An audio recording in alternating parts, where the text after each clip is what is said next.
ओम शांति। आज की मुरली है 30 अप्रैल 2026 की। बाबा कहते, मीठे बच्चे, तुम्हारी यह वंडरफुल यूनिवर्सिटी है जिसमें बिगड़ी को बनाने वाला भोलानाथ बाप टीचर बनकर तुम्हें पढ़ाते हैं।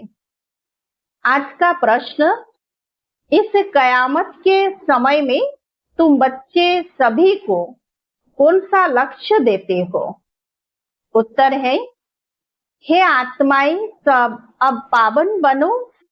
पावन बनने बगैर वापिस जा नहीं सकते। आधा कल्प का जो रोग लगा हुआ है उससे मुक्त होने के लिए तुम सबको 7 रोज भट्टी में बिठाते हो।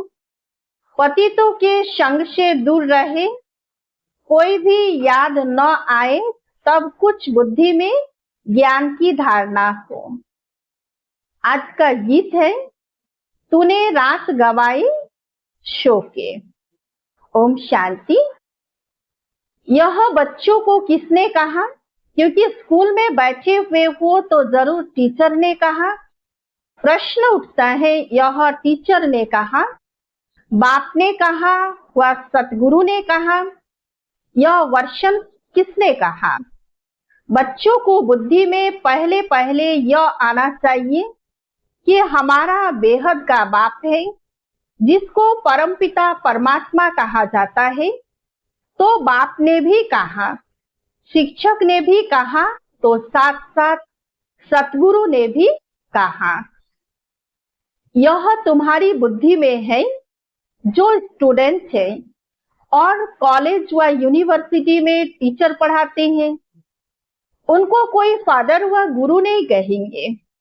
यह है भी पाठशाला, फिर यूनिवर्सिटी कहो व कॉलेज कहो, है तो पढ़ाई ना।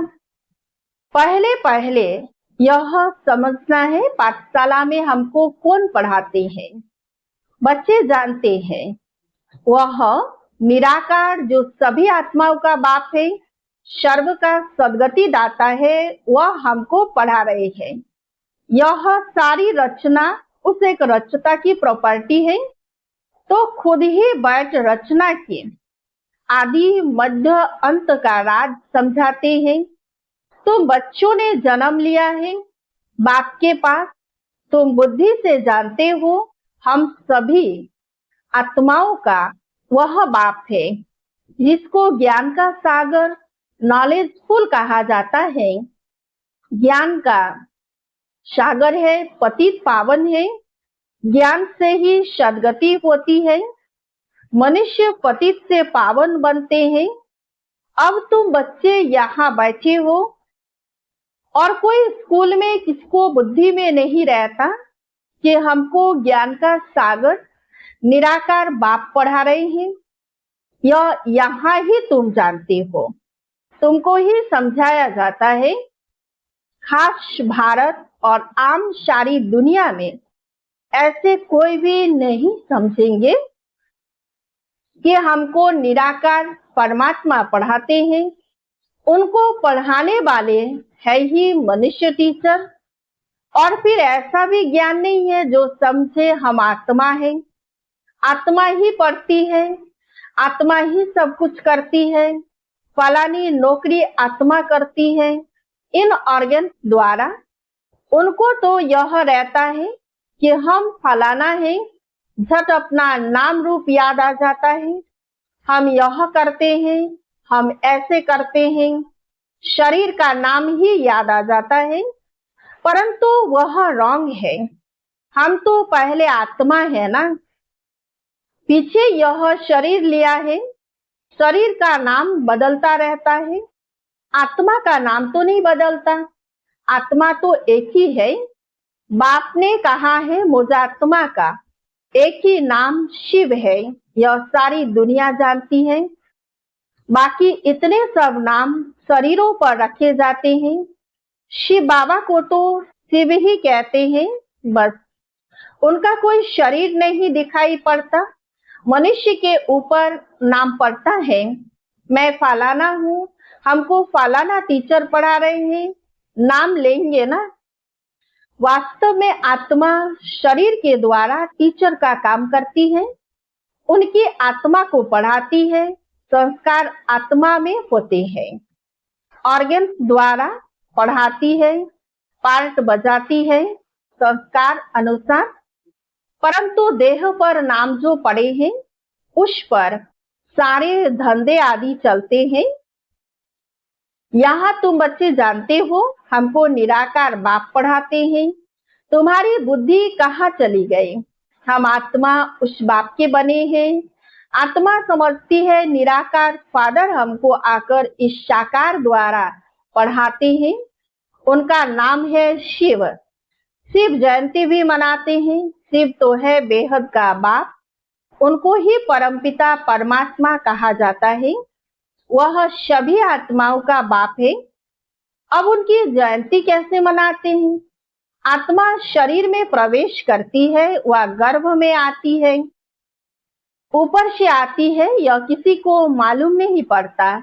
क्राइस्ट को धर्म स्थापक कहते हैं, उनकी आत्मा पहले पहले ऊपर से आनी चाहिए। शतुप्रधान आत्मा आती है, कोई भी विक्रम किया हुआ नहीं है। पहले शतुप्रधान फिर सतो रजो तमो में आते हैं, तब विक्रम होते हैं। पहले आत्मा जो आएगी शतुप्रधान होने के कारण कोई दुख नहीं भोग सकती। आधा टाइम जब पूरा होता है तब विक्रम करने लगती है। आज से 5000 वर्ष पहले बरोबर सूर्यवंशी राज्य था और सब धर्म बाद में आए।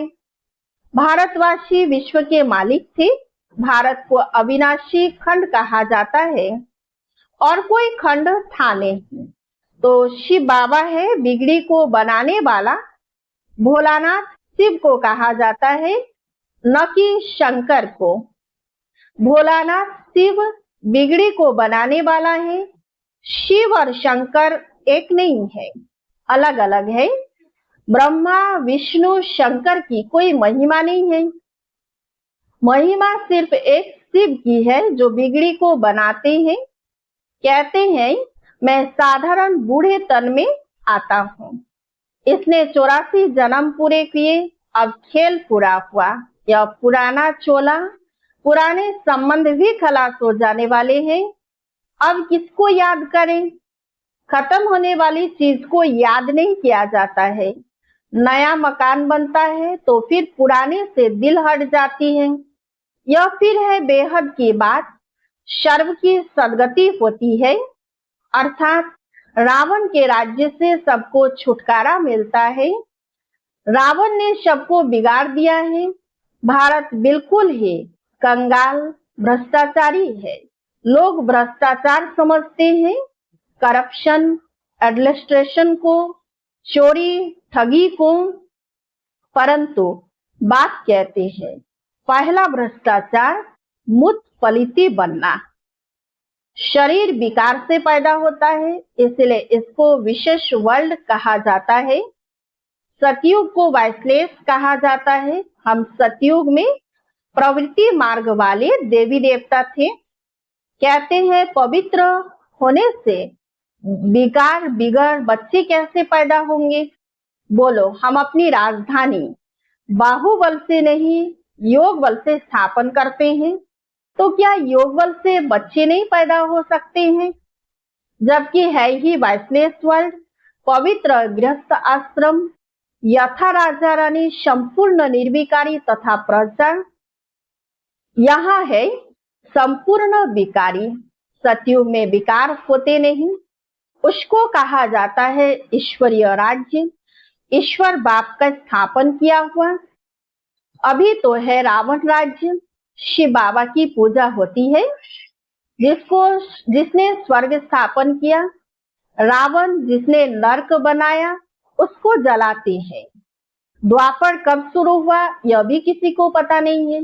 यह भी समझ की बात है। यह है ही तमोप्रधान आसुरी दुनिया, वह है ईश्वरीय दुनिया। उसको स्वर्ग देवी पावन दुनिया कहा जाता है। यह है नर्क पतित दुनिया, यह बातें भी समझेंगे वही जो रोज पढ़ेंगे। बहुत कहते हैं फलानी जगह स्कूल थोड़े ही है, अरे हेड ऑफिस तो होते ही है, तो तुम आकर डायरेक्शन ले जाओ। बड़ी बात तो नहीं है, सृष्टि चक्र को सेकंड में समझाया जाता है। सतयुग त्रेता पास्ट हो गया, फिर द्वापर कलयुग, यह भी पास्ट हुआ, अभी है संगम युग। नई दुनिया में जाने के लिए पढ़ना है, हर एक का हक है पढ़ना। बाबा हम नौकरी करते हैं, अच्छा एक हफ्ता ज्ञान ले फिर चले जाना, मुरली मिलती रहेगी, पहले 7 रोज भट्टी में जरूर रहना है। भल 7 रोज आएंगे परंतु सबकी बुद्धि एक जैसी नहीं रहेगी। 7 रोज भट्टी माना कोई की भी याद न आए, कोई से पत्र व्यवहार आदि भी ना हो, सब एक जैसा तो समझ नहीं सकते। यहाँ पतितों को पावन बनाना, यह पतितपना भी रोग है। आधा कल्प के महारोगी मनुष्य हैं, उनको अलग बिठाना पड़े, कोई का भी संग ना हो, बाहर जाएंगे उल्टा सुल्टा खाएंगे, पतित के हाथ का खाएंगे। सतयुग में देवताएं पावन है ना, उसके लिए देखो खास मंदिर बनाते हैं, देवताओं को फिर पतित छू न सके।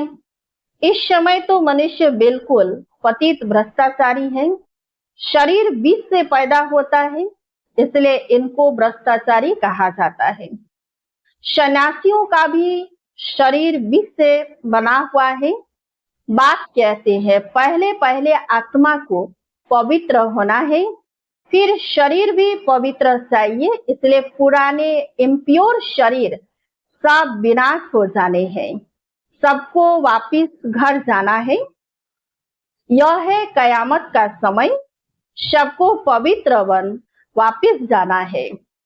भारत में ही होलिका मनाते हैं, यहाँ 5 तत्वों के शरीर तमोप्रधान है, सतयुग में शरीर भी सतोप्रधान होते हैं। श्री कृष्ण का चित्र है ना, नरक को लात मारना होता है क्योंकि सतयुग में जाना है।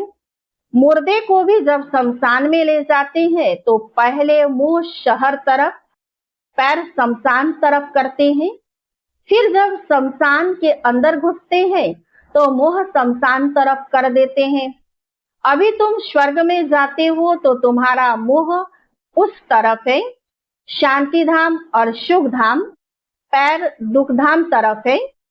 वह तो मुर्दे की बात है, यहाँ तो पुरुषार्थ करना होता है। स्वीट होम को याद करते करते तुम आत्माएं स्वीट होम में चली जाएंगी। यह है बुद्धि की प्रैक्टिस, यह बाप बट सब राज समझाते हैं। तुम जानते हो अभी हम आत्माओं को जाना है घर, यह पुराना चोला पुरानी दुनिया है। नाटक पूरा हुआ माना 84 जन्म का पार्ट बजाया। यह भी समझाया है कि सब 84 जन्म नहीं लेते हैं, जो आते ही बाद में है और धर्म में जरूर उनके कम जन्म होंगे। इस्लामी से बौद्धियों का कम, क्रिश्चियन से उनके कम। गुरु नानक के सिख लोग आए ही अभी है, गुरु नानक को 500 वर्ष हुआ तो वह थोड़े ही 84 जन्म लेंगे। हिसाब किया जाता है 5000 वर्ष में इतने जन्म, तो 500 वर्ष में कितने जन्म हुए होंगे? 12-13 जन्म। क्राइस्ट के 2000 वर्ष होंगे तो उनके कितने जन्म होंगे? आधा से भी कम हो जाएंगे। हिसाब है ना, इसमें कोई कितने एक्यूरेट नहीं कह सकते। इन बातों में डिबेट करने में जास्ती टाइम वेस्ट नहीं करना है। तुम्हारा काम है बाप को याद करना, फालतू बातों में बुद्धि नहीं जानी चाहिए। बाप से योग लगाना, चक्र को जानना, बाकी पाप नष्ट होंगे याद से। इसमें ही मेहनत है, इसीलिए भारत का प्राचीन योग कहते हैं, जो बाप ही सिखाते हैं। सतयुग त्रेता में तो योग की बात ही नहीं। फिर भक्ति मार्ग में हठ योग शुरू होता है, यह है सहज राजयोग। बाप कहते हैं मुझे याद करने से पावन बनेंगे। मूल बात याद की है, कोई भी पाप नहीं करना है। देवी देवताओं के मंदिर है क्योंकि पावन है। पुजारी लोग तो पतित हैं, पावन देवताओं को स्नान आदि कराते हैं। वास्तव में पतित का हाथ भी नहीं लगना चाहिए। यह सब भक्ति मार्ग का रस्म रिवाज है। अभी तो हम पावन बन रहे हैं, पवित्र बन जाएंगे तो फिर देवता बन जाएंगे। वहां तो पूजा आदि की दरकार नहीं रहती। सर्व का सदगति दाता है ही एक बाप, उनको ही भोलानाथ कहते हैं। मैं आता हूँ पतित दुनिया, पतित शरीर में, पुराने राज्य में। हाँ, कोई के भी तन में प्रवेश कर मुरली चला सकते हैं। इसका मतलब यह नहीं कि सर्वव्यापी है। हर एक में तो अपनी अपनी आत्मा है। फॉर्म में भी लिखवाया जाता है तुम्हारी आत्मा का बाप कौन है, परंतु समझते नहीं है। आत्माओं का बाप तो एक ही होगा। हम सब ब्रदर्स हैं, फादर एक है। उनसे वर्षा मिलता है जीवन मुक्ति का। वे ही लिबरेटर गाइड है। सभी आत्माओं को ले जाएंगे स्वीट होम। इसलिए पुरानी दुनिया का विनाश होता है। होलिका होती है ना, शरीर सब खत्म हो जाएंगे, बाकी आत्माएं सब वापिस चली जाएंगी। सतयुग में तो फिर बहुत थोड़े होंगे। समझना चाहिए कि स्वर्ग की स्थापना कौन कराते हैं, कलयुग का विनाश कौन कराते हैं। सो तो क्लियर लिखा हुआ है। कहते हैं मिठरा घूर तो घुराई, यानी प्यार करो तो प्यार मिलेगा। बाप कहते हैं जो मेरे अर्थ बहुत सर्विस करते हैं, मनुष्य को देवता बनाने की, वह जास्ती प्यारे लगते हैं। जो पुरुषार्थ करेंगे वही उच्च वर्षा पाएंगे। वर्षा आत्माओं को पाना है परमात्मा बाप से। आत्म अभिमानी बनना पड़े। कई बहुत भूले भी करते हैं। पुरानी आदतें पक्की हो गई है तो कितना भी समझाओ वह छूटती नहीं। उससे अपना ही पद कम कर देते हैं। अच्छा, मीठे मीठे सिकिलधे बच्चों प्रति माता पिता बाप दादा का याद प्यार और गुड मॉर्निंग। रूहानी बाप की रूहानी बच्चों को नमस्ते। हम रूहानी बच्चों की रूहानी बाप दादा को याद प्यार और गुड मॉर्निंग। नमस्ते नमस्ते नमस्ते। धारणा के लिए मुझके साथ एक नंबर है, किसी भी बात की डिबेट में अपना टाइम वेस्ट नहीं करना है। व्यर्थ की बातों में बुद्धि जाती न जाए। जितना हो सके याद की यात्रा से विक्रम विनाश करने हैं। आत्म अभिमानी रहने की आदत डालनी है। 2 नंबर है, इस पुरानी दुनिया से अपना मुंह फेर लेना है। शांति धाम और सुख धाम को याद करना है। नया मकान बन रहा है तो पुरानी से दिल हटा लेनी है। आज का वरदान, ईश्वरीय कुल की स्मृति द्वारा माया का सामना करने वाले सदा समर्थ स्वरूप भव। किसी भी कार्य में सफलता प्राप्त करनी है तो पहले स्मृति द्वारा समर्थी स्वरूप बनो। समर्थी आने से माया का सामना करना सहज हो जाएगा। जैसे स्मृति होती है वैसा स्वरूप बन जाता है।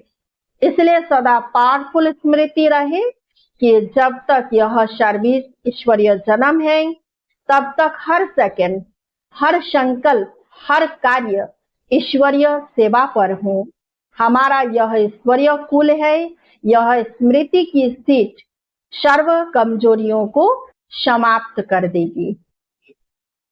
आज का स्लोगन, सत्य समय प्रमाण स्वयं सिद्ध होता है, उसे सिद्ध करने की आवश्यकता नहीं। सत्य समय प्रमाण स्वयं सिद्ध होता है, उसे सिद्ध करने की आवश्यकता नहीं। अब भक्ति सारे महान बनने के लिए मधुरता और नम्रता का गुण धारण करो। मेजोरिटी के सामने सर्विस में बाधा डालने वाला मुख्य विघ्न आता है, मैंने यह किया, मैं ही यह कर सकता हूँ। यह मैंपन आना, इसको ही कहा जाता है ज्ञान का अभिमान, बुद्धि का अभिमान, सर्विस का अभिमान। इन रूपों में ही विघ्न आते हैं। इस प्रकार के विघ्नों को समाप्त करने के लिए सदा एक शब्द याद रखना कि मैं निमित्त हूँ। निमित्त बनने से ही निराकारी, निरहंकारी और नम्र चित्त निसंकल्प अवस्था में रह सकते हैं। यही धारणाएं वायुमंडल को निर्विघ्न बना देती है। ओम शांति।